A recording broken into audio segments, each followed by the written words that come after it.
Muy bien, ahora vamos a pasar a la parte de nuestra sesión que tiene que ver con el análisis y las preguntas del contenido de lo expuesto en esta primera parte. No sé si hay alguna pregunta de los demás hermanos en relación a lo que acaba de explicar el hermano Luis. ¿Alguna duda? ¿Algún punto en particular? Sí, mi hermano, yo tengo una duda, bueno, una duda no, quisiera que enriqueciera más esa parte del punto. Cuando se tomaron las dos como visiones, se distorsionaron en el lado liberal y en el lado legalista, en el lado, Fundamentalista. podemos llamar hoy fundamentalista, correcto. Bueno, sobre todo el racionalismo del siglo XVIII y del siglo XIX mermó la confianza de los teólogos, pastores y líderes evangélicos en la palabra de Dios. El ataque fue tan violento que produjo dos reacciones. Una reacción que asimiló el racionalismo y llevó a la negación de todo lo sobrenatural en la Escritura. Y de ahí deriva el liberalismo teológico, o derivó ese liberalismo teológico. La reacción a ese liberalismo teológico fue el fundamentalismo, pero reaccionó adoptando una distorsión histórica en el cristianismo. Es decir, separando la creación entre lo espiritual y lo natural y social, y concentrando el cristianismo en lo espiritual. Esa distorsión, supuestamente para proteger lo espiritual y para proteger la palabra de Dios, pero fue un engaño, porque en realidad estaban adoptando una distorsión histórica en el cristianismo que ya la Reforma había corregido.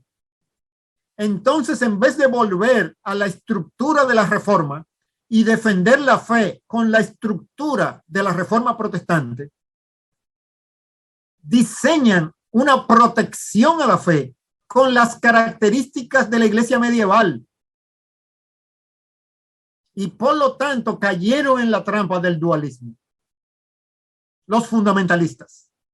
Por supuesto, la teología liberal, al negar lo trascendente, cayó en un dualismo deísta ateo, porque separó a Cristo y los evangelios de toda la trascendencia que enseña la Escritura respecto de quién es Dios y su naturaleza. Entonces, ambas consecuencias del ataque del racionalismo a la palabra de Dios fueron distorsionadores de la fe cristiana, y eso es lo que nosotros hemos heredado. De ahí es de donde viene ese dualismo evangélico, que en la tercera parte vamos a verlo más en detalle, pero que más o menos lo hemos resumido ahora. Sí, gracias hermano Luis por esa aclaración. Yo tenía una pregunta muy corta, no hace falta desarrollarla mucho hoy porque ya veo que vamos a tener una tercera parte. En medio de ese clima reactivo que tuvo la iglesia en el siglo XVIII, con estas dos ramas equivocadas que surgieron.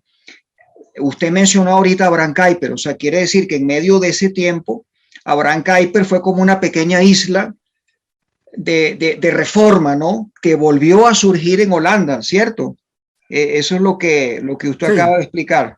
No solamente Kuyper, fue todo un grupo de teólogos y profesionales.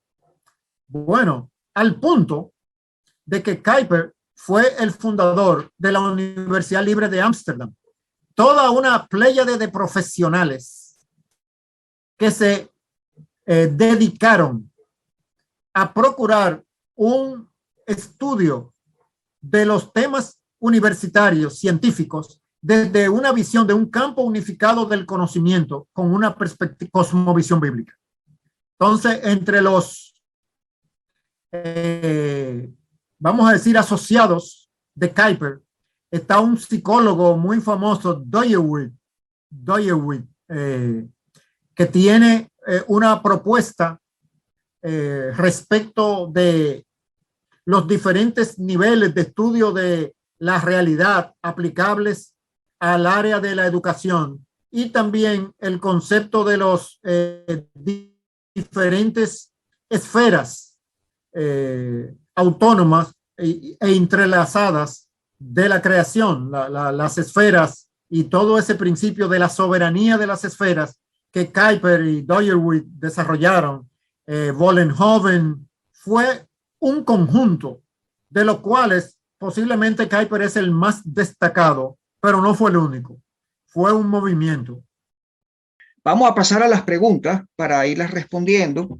La pregunta número 1 tiene que ver con la diapositiva 4 y te quiero pedir, hermano Rubén, para que estés atento, sí, hermano Rubén, para que pueda ayudarnos con esta pregunta. La número 1 dice: cuando los seguidores de Jesucristo aceptamos como verdades absolutas las conclusiones de la ciencia moderna respecto del origen y propósitos del universo, ¿cómo nos asemejamos con tal actitud al cristianismo católico medieval? Bueno, si hablamos de la iglesia actual, nos asemejamos en tener una mente dualista, porque creemos que la palabra de Dios es inerrante, pero solamente con la boca, como lo acaba de explicar el profesor, generamos una heteropraxis, que es eso, que realmente no tiene frutos, que va desconectado totalmente de esa verdad o esa afirmación que es la inerrancia de las escrituras. Y por ende, lo que hubiéramos utilizado hoy, el método científico es una cosa, pero el cientificismo es otra. El cientificismo ahora es una religión porque lo diga alguien con un cargo médico, y lo vemos en lo que está pasando hoy por hoy en la cuestión de las Naciones Unidas y todo esto. Simplemente porque lo afirma un médico sin método científico, ya se convirtió en una especie de estándar y religión. Y cuando nosotros no estamos afianzados a la palabra de Dios de manera práctica, lo querramos o no, vamos a tener una mente dualista. Gracias, hermano Rubén. El hermano Luis, ¿algún comentario sobre esta pregunta? No, yo creo que estuvo bien contestada por Rubén. Excelente. Vamos a la segunda pregunta, también de la diapositiva 4. Le voy a pedir a la hermana Raquel, a ver si nos puede ayudar con esta pregunta. Dice así: ¿podría usted citar un ejemplo de la práctica evangélica contemporánea en los países latinoamericanos respecto de la esfera del gobierno civil, donde de manera práctica se niegue la doctrina de la inerrancia de las escrituras? Sí, lo tengo como, bueno, un ejemplo que podemos ver cuando se nos dice que el cristiano no debe meterse en política. Y la Biblia es clara al enseñar que Cristo es el Señor de todas las esferas. Él vino a reconciliar todas las cosas consigo mismo. Y nosotros los creyentes hemos sido llamados a ser sal y luz, a ser testigos allí donde sea que el Señor nos haya colocado. Gracias, Raquel. Hermano Luis, ¿algún comentario sobre esta pregunta? Sí, bueno, ampliando, ¿verdad? Como nosotros vimos en la descripción de la reforma libró a la vida pública y a la vida política de la iglesia, no de Jesucristo. Y es una distinción que nosotros debemos hacer. Los evangélicos tendemos a pensar que cristianismo aplicado a la política significa iglesia metida en política, y que los líderes de la iglesia deben convertirse en líderes políticos. No, eso es una distorsión. La reforma lo tenía claro. Es la iglesia tiene que ocupar su lugar como institución dentro de la sociedad. Pero Jesucristo es cabeza de todas las instituciones de la sociedad, no nada más de la iglesia. Jesucristo es cabeza del todo. Y ahí hay una distorsión en nuestra mente, que pensamos que Cristo e iglesia es lo mismo. No, no, no, no, no. Cristo es la cabeza de la iglesia, es el cabeza, pero no de la iglesia nada más. Es cabeza del mundo. Es cabeza del universo. Entonces, sin darnos cuenta, esa propiedad que queremos hacer de Cristo, que es nuestro, es un pensamiento católico romano de los místicos. Mi Cristo, Cristo es mío, eran expresiones de Sor Juana Inés de la Cruz, etcétera, y muchos de los místicos medievales. Mi Cristo, como si Cristo pudiera ser propiedad de una criatura. Entonces los evangélicos pensamos como que Cristo es de nosotros, de la iglesia. No, no, no. Cristo es la cabeza de la iglesia. Nosotros somos súbditos de Cristo. Él es Señor de nosotros, pero no nada más de nosotros. Él es Señor del mundo entero. Él es Señor del gobierno civil. Él es Señor de la bolsa de valores. Él es Señor de las artes, Señor del mundo.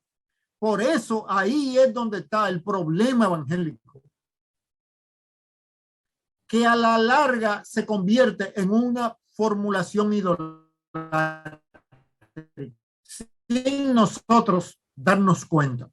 Entonces, la vida es iglesia, pero no de Cristo. Y por lo tanto, ¿cómo se resuelve eso?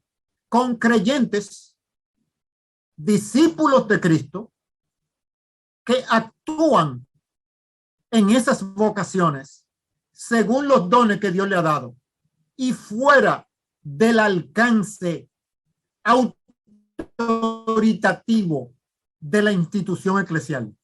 Y como la institución eclesial no ha querido soltar ese amarre, ahí es donde se ha producido la tensión y los líderes evangélicos han preferido que la sociedad afuera se quede sin la nutrición del reino de Dios sobre las personas y los creyentes que tienen bajo su tutela para edificar. Vale, gracias, hermano. Buena aclaración. Bueno, vamos a la tercera pregunta. Creo que ya, bueno, me tocaría a mí en este caso la diapositiva 6. Hablando de Abraham Kuyper, la reflexión que sale en esta diapositiva. ¿Qué contraste puede usted notar entre el nivel de discipulado de Holanda, añorado por Kuyper, y el de nuestras naciones? Bueno, que evidente que en ese país, como hemos escuchado hoy, la cosmovisión bíblica fue formada en la población por medio de un correcto discipulado a nivel nacional, llevado a cabo por una iglesia que estaba, bueno, bien nutrida, ¿no? Bien clara, ¿no?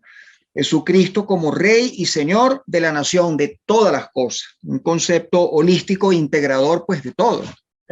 Podemos ver que a pesar de la debilidad del cristianismo en los Países Bajos, en Holanda, el amor por la verdad, por la ciencia y la tecnología que sembró la reforma, todavía hace que Holanda, por ejemplo, hoy en día, en el área de la tecnología de agricultura, sea un pionero en el mundo. Lo que hacen los holandeses aplicando alta tecnología a la agricultura, con drones, con computadoras, con sistemas de riego, es una cuestión fuera de serie. Y ese amor por la ciencia y el conocimiento fue sembrado en Holanda en el tiempo de la Reforma Protestante, sobre todo por la influencia calvinista sobre Holanda. Y la trayectoria de los holandeses en términos desde la construcción de barcos hasta tecnología electrónica, con la marca Philips, el desarrollo de los CD, el desarrollo de los VHS y mucha tecnología electrónica, son herencia de esa siembra del amor por el desarrollo de la creación que la Reforma Protestante sembró en la cultura holandesa durante los siglos XVI, XVII y XVIII. Gracias, hermano. Es increíble, ¿no?, escuchar estas cosas y cómo el verdadero cristianismo, cuando se hace un correcto discipulado, crea patrones de vida en la población entera, en la nación entera, a pesar de que la mayoría no es creyente. Pero de eso se trata precisamente el discipulado de las naciones. Y ese es el gran choque que tenemos en el día de hoy. Discipulado, pero dentro de la iglesia, a favor de la iglesia y solamente pensando en la esfera espiritual. Es impresionante, de verdad. Bueno, la pregunta 4, que tiene que ver con la diapositiva 8. Rubén, nuevamente la pregunta para ti. Cuando comparamos las dos fuerzas transformadoras de la cultura medieval europea a la entrada de la era moderna, ¿cuál diría usted que fue la diferencia esencial entre ambos movimientos históricos? Bueno, como lo aclaró el profesor hace rato, que la Reforma promovió el pensamiento unificado en cuanto a las cosas eclesiales, vamos a llamarlo así, pero también cosmos y hombre, y el hijo del Renacimiento, fue esa dicotomía aún de la Iglesia Católica, los romanistas, que hasta hoy ha imperado. Yo creo que esas fueron las dos vertientes que surgió después de la Reforma. Sí, exacto. Y sus frutos se pueden ver hoy en día todavía con el desarrollo de las naciones de Europa del Sur, en contraste con el desarrollo de las naciones de Europa del Norte. Si nosotros miramos el desarrollo de la misma Italia en su parte sur, porque Italia en su parte norte tiende a asemejarse a la influencia de Suiza y la Europa del Norte. Pero el sur de Italia, España, Portugal, fueron países que quedaron amarrados por la Contrarreforma y sus niveles de desarrollo son muy pobres aún hoy en día. Cuando los comparamos con naciones como Suiza, Alemania, la misma Holanda o Inglaterra, y aún los países de influencia luterana como Escandinavia, en cuanto al dominio de la creación, producto de las enseñanzas de la Reforma Protestante, todavía los frutos hoy en día se pueden ver la diferencia de ambos movimientos. Bueno, vamos a la pregunta 5, está relacionada con la diapositiva 11. Si las escrituras nos dan las claves para dos clases de conocimiento, ¿cómo se diferencia el conocimiento sobre la naturaleza que nos proveen las escrituras del conocimiento que nos provee la ciencia empírica? Pensé en el conocimiento sobre la naturaleza que nos provee la escritura es unificado y verdadero, en tanto que el conocimiento que nos provee la ciencia empírica podría estar alterado o sujeto a interpretaciones equivocadas o distorsionadas. El conocimiento de las escrituras que nos da del hombre y de la naturaleza es un conocimiento ontológico, es un conocimiento respecto del por qué y para qué, no del qué y cómo. El conocimiento que debemos desarrollar con la ciencia para cumplir el propósito de Dios. Otra vez, una visión reformada. Para cumplir el propósito de Dios. Los humanos tenemos una tarea sagrada de hacer ciencia y arte. Pero esa tarea tiene que ver con el qué y el cómo. Y el cómo aplicar el conocimiento.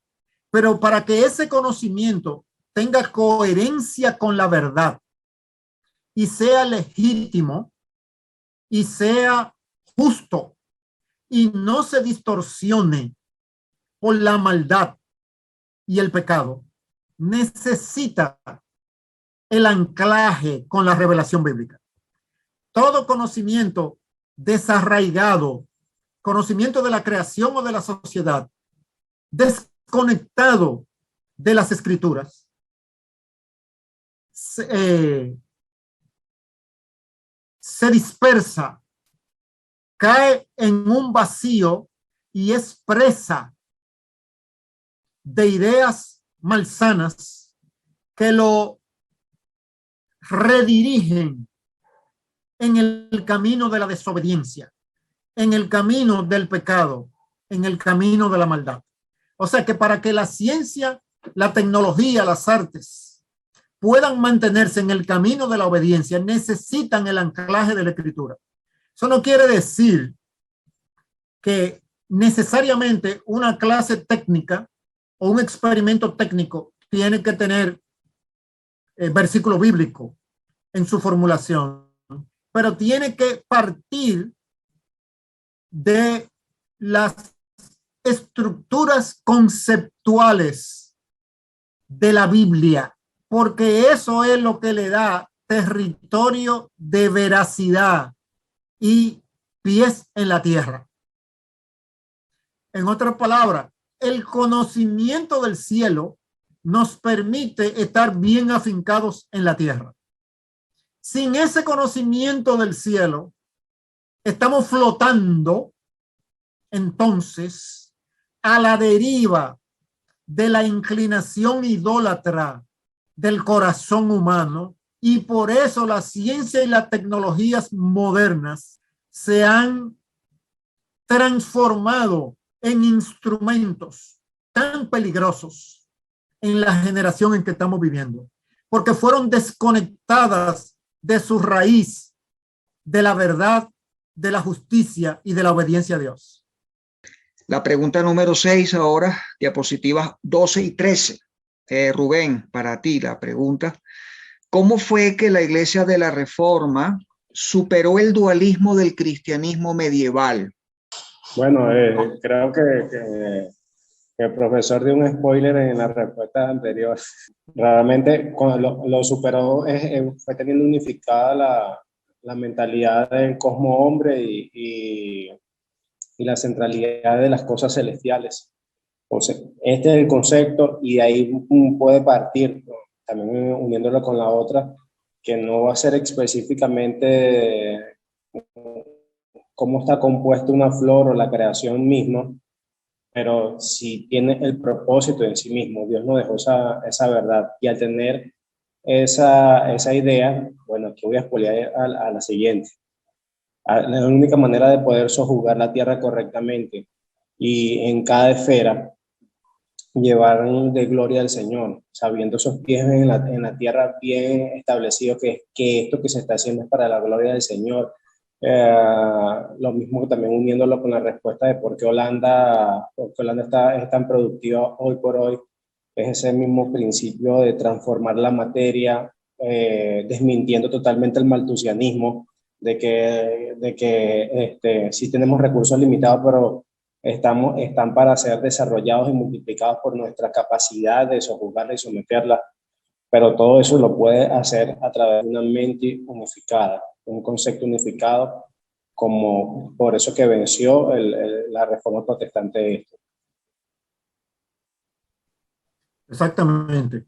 Es decir, el pensamiento, la idea de que hay áreas de la vida autónomas de la revelación de Dios y que no están regidas, la reforma los rechazó.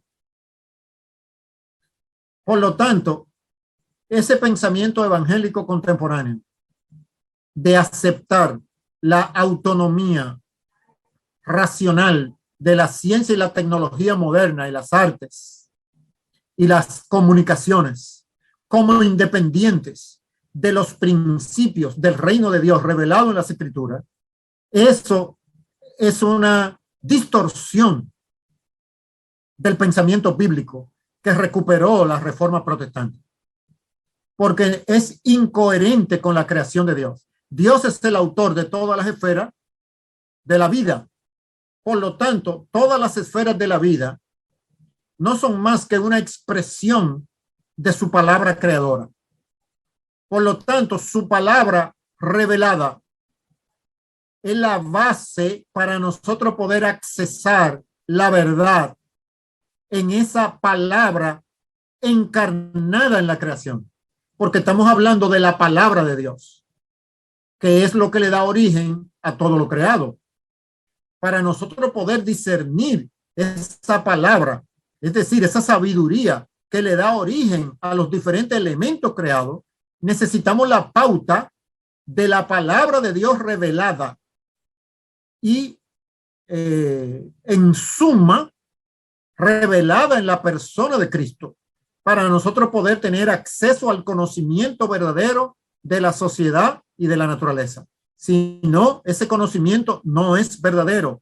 Cualquier conocimiento científico que no puede conectar el elemento estudiado con el origen de ese elemento en Dios como creador, no cierra el círculo del conocimiento y lo deja abierto, y por lo tanto no logra conectar la verdad particular con la verdad ontológica, y el particular se queda flotando en el aire.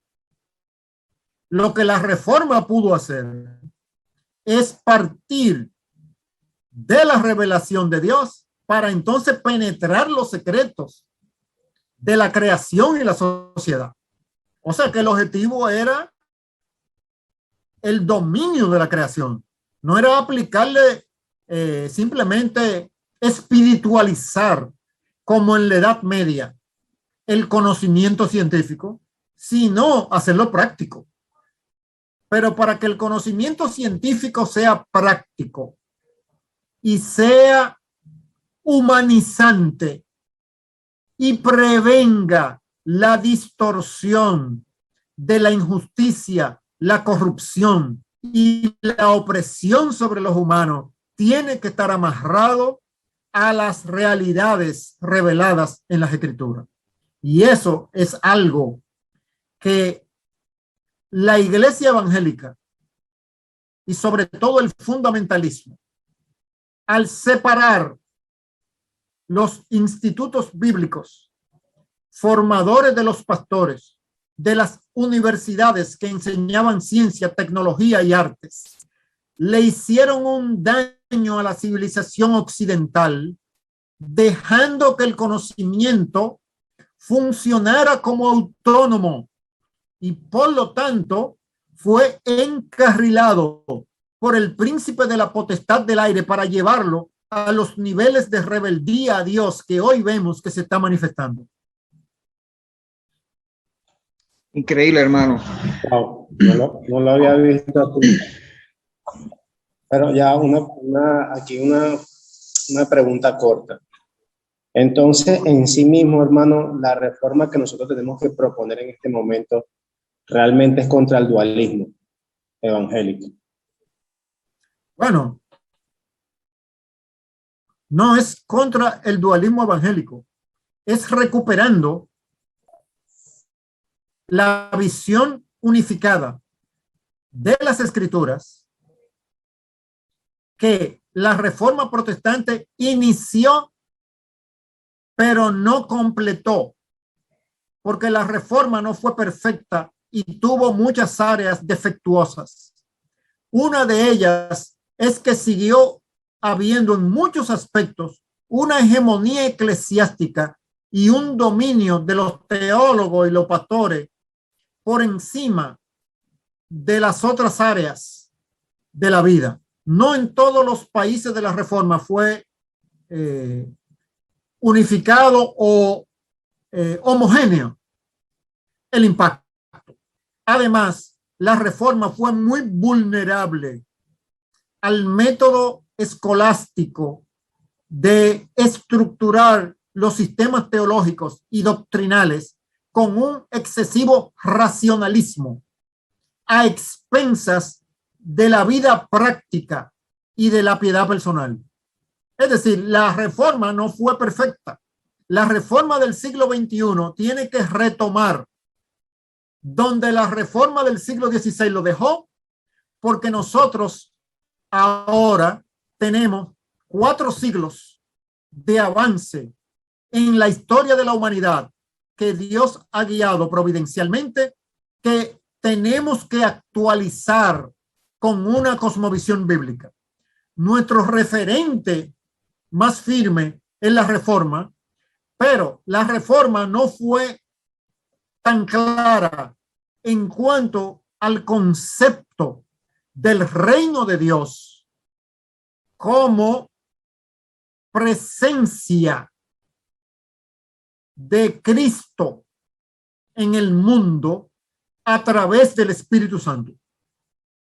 O sea, la reforma no articuló, porque la reforma tuvo mucha oposición para sobrevivir, inclusive en las guerras de religión entre católicos y reformados, desgastó mucha de la energía creativa de la reforma. O sea, en otras palabras, la reforma no fue perfecta ni completa. La reforma del siglo XXI tiene que volver al campo unificado de la cosmovisión bíblica y por lo tanto se lleva como una distorsión el dualismo evangélico. Lo borra, lo anula, porque el dualismo evangélico es una distorsión de esa visión unificada de la vida que la reforma captó. Pero nosotros tenemos que llevarla a un nivel de avance mayor todavía. Por eso, la doctrina esencial que debemos recuperar para la reforma del siglo XXI es la doctrina bíblica del reino de Dios y ver el evangelio como la buena noticia de la presencia del reino de Dios en Cristo. Ese es el elemento. Segundo, la necesidad de hacer explícito ese campo unificado de la realidad, de la reforma, que es lo que nosotros llamamos la cosmovisión bíblica. No es más, son sinónimos. Lo que nosotros hablamos de cosmovisión bíblica no es más que el campo unificado de la visión de la realidad que los reformadores recuperaron para su época y que nosotros estamos tratando de recuperar para la época nuestra. O sea, que con la cosmovisión bíblica y con un desarrollo fresco de la doctrina del reino de Dios, nosotros vamos a tener elementos para discipular con un evangelio fresco, coherente con la escritura y que recupera el poder transformador de todas las áreas de la vida contenidas en el reino de Dios. La última pregunta, la 7, te voy a pedir, Raquel, para que la respondas tú. Diapositivas 14 a la 17. Dice, ¿de qué manera el impacto de la reforma en Holanda en los siglos XV al XIX nos ilustra la relación entre el mandato cultural de Génesis 1:28 y la gran comisión de Mateo 28, 18, 20? Ok, la gran comisión es el relanzamiento del mandato cultural, o sea, no son dos cosas diferentes. El verdadero discipulado de las naciones tiene que ver con llegar, o sea, con llevar la gloria de Dios, de testificar en todas las esferas de la creación y no solo a la iglesia.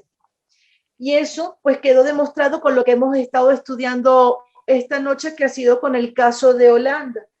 Y se puede ver el efecto de las consecuencias han sido positivas todavía hasta el día de hoy en la sociedad holandesa, y que a pesar de que actualmente Holanda puede estar muy desviada en muchísimas cosas, todavía se pueden ver esos vestigios de esa parte de su cosmovisión, de ese discipulado que tuvo en un tiempo determinado.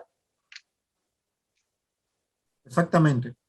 O sea que la coherencia entre los aspectos espirituales, científicos y sociales que dio la reforma a Holanda y a otros países como Suiza, siguen siendo la base de su prosperidad contemporánea. Todavía, sobre todo, bueno, en Suiza completa, pero en la Suiza alemana, en la Suiza francesa, Suiza es un país muy particular, con estructuras sociales, políticas y económicas muy raras. Pero todavía en la Suiza francesa y alemana hay mucha influencia de los vestigios del protestantismo. Y aunque hay mucho secularismo, todavía aún en las estructuras sociales hay mucha reminiscencia del calvinismo y de lo que Calvino y sus seguidores hicieron en Ginebra como ciudad modelo del reino de Dios. Entonces, ahí se comprueba el efecto de cuando hablamos de el discipulado de las naciones. Estamos hablando de esa expresión o ese avance del propósito inicial de Dios para los humanos, de crear sociedades, familias, o sea, multiplicarse, sojuzgar la creación, practicar ciencia, arte, tecnología y afirmar el evangelio de salvación en Jesucristo, todo integrado, no desarticulado, no como aspectos independientes de la vida, sino como aspectos interdependientes de la vida. Ahí es donde está el secreto. Es una interdependencia que hay entre la salvación en Cristo y el desarrollo social, económico y político de una nación. Están entrelazados. Bueno, hemos terminado las 7 preguntas. No sé si tenemos 15 minutos todavía. No sé si el hermano Luis tenga todavía fuerza o quiera de pronto aclarar algo, finalizar con alguna reflexión o alguna pregunta también. Raquel, Rubén, no sé, alguna aclaración. Bueno, no sé, más que pregunta diríamos que, sería como un punto de reflexión, ¿no?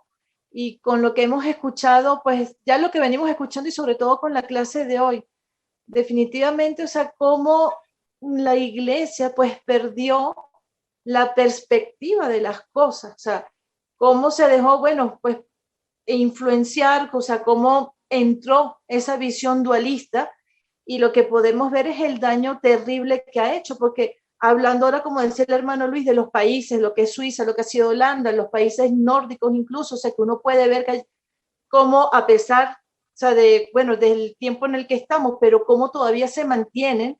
Y si nos comparamos Latinoamérica, uno dice, nos falta mucho, más no es imposible, porque el Señor es el que hace todas las cosas.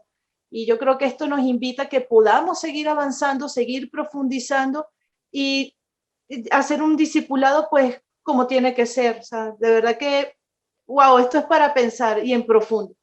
Si la reforma del siglo XVI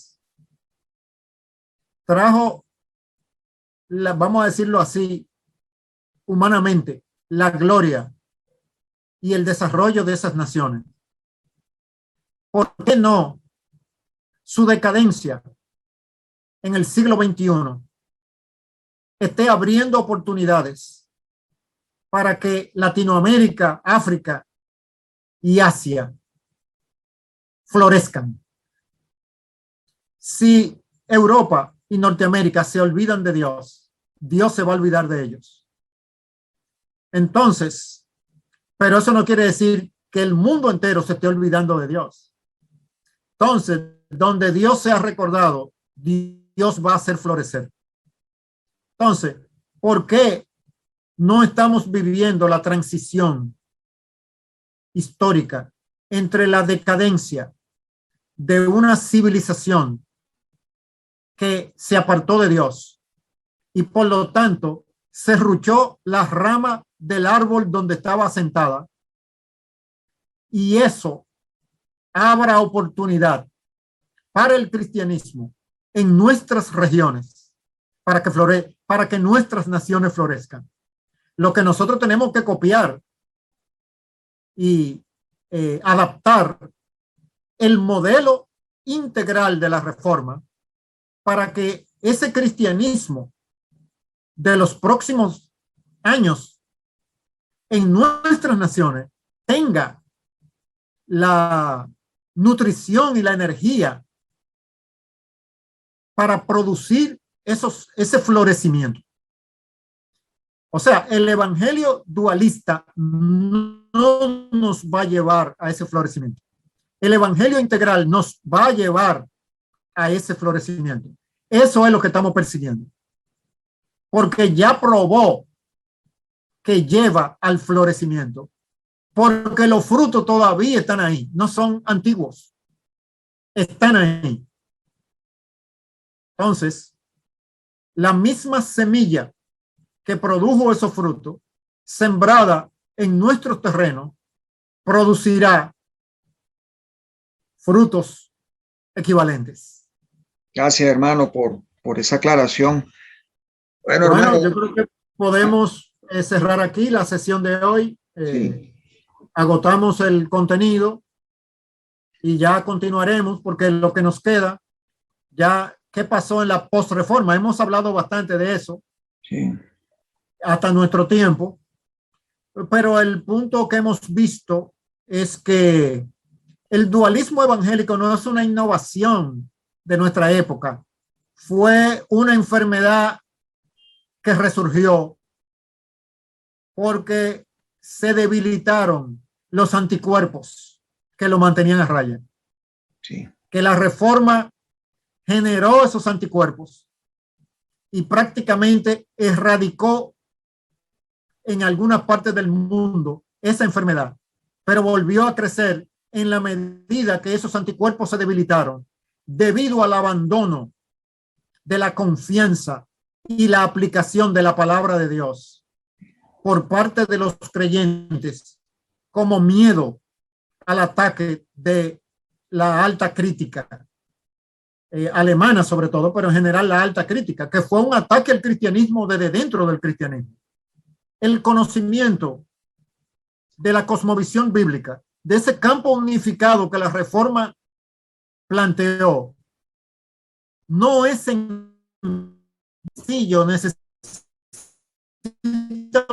un esfuerzo